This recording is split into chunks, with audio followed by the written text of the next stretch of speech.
Good day, ma'am and sir. My name is Heidi Balagat Hipolito. I'm 30 years old from Calasitan, Santo Niño, Cagayan. I am happily married and with blessed 3 kids.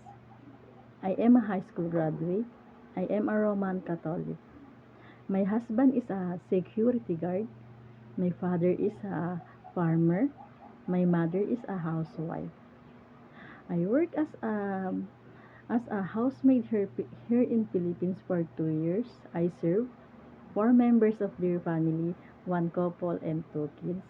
I work also in Kuwait as a domestic helper for 2 years.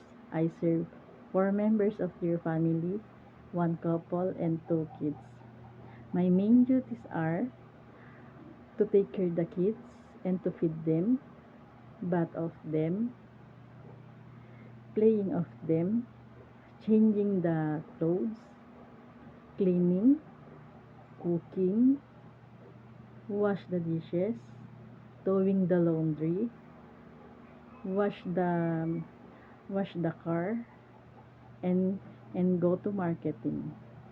To my future employer, if you hire me as a nanny, I will promise to do all my duties and my responsibilities, and I will promise to love your kids as my own, and I will treat your family as my own family as well.